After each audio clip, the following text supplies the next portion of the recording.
For years, people have dumped all kinds of waste into the ocean, even Coast Guard ships like this. The idea is that new coral will latch onto these massive objects and attract fish.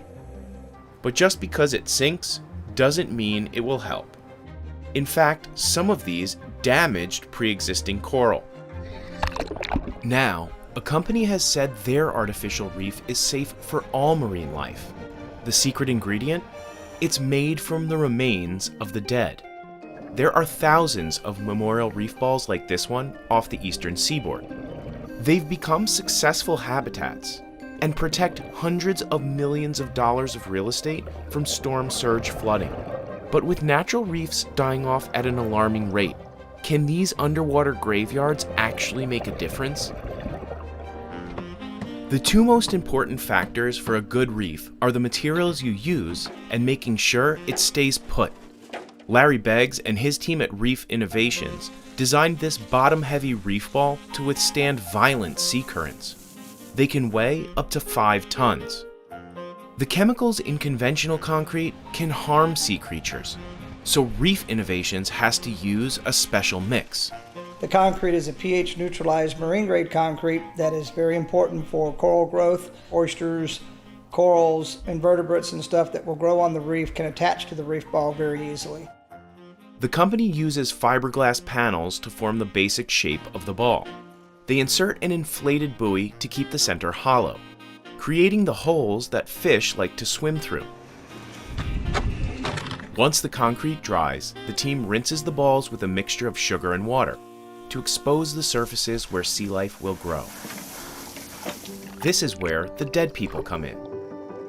A company called Eternal Reefs uses Larry's creations for their memorials. They've dropped almost 2,500 of them over the past 20 years. We work with families who have lost somebody and had their loved one cremated. They will come to one of our project sites. The families mix cremated remains with concrete to make a separate centerpiece for the reef ball. They call it a pearl. What you're going to do is you're going to put your hand down, you rock it back and forth. We put fresh concrete on the top of the reef ball, and then they put handprints, they write messages. Families are invited to bring things that represent their loved one's life as long as they're not environmentally harmful. The remains replace some of the sand normally used in concrete.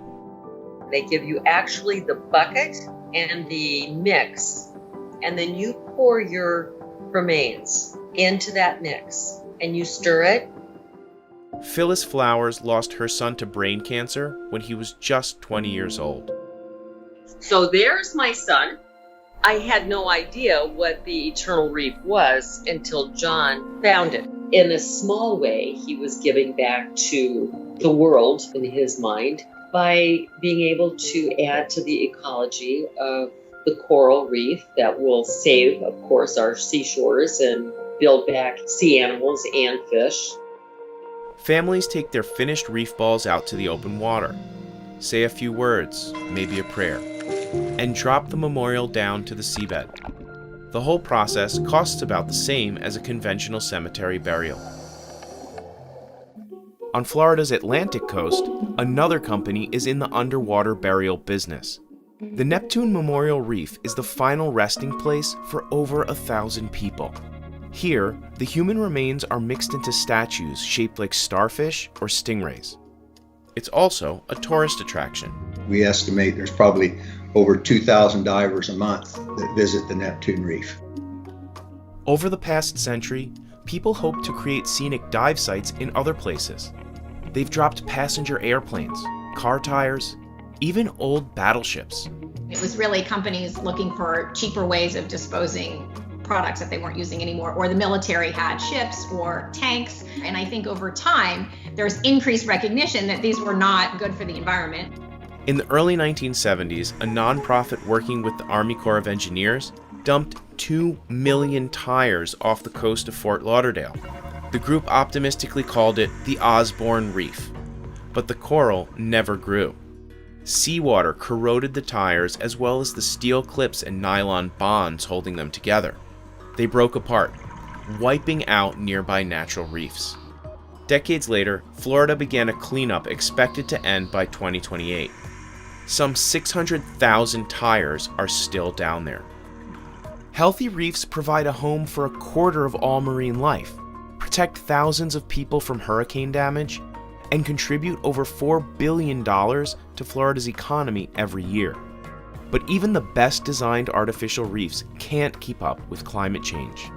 Unless carbon emissions are reduced, all coral reefs could be gone by 2050. It's going to take all of us, and now is the time. This is our decade. For now, reef burials haven't reached the mainstream.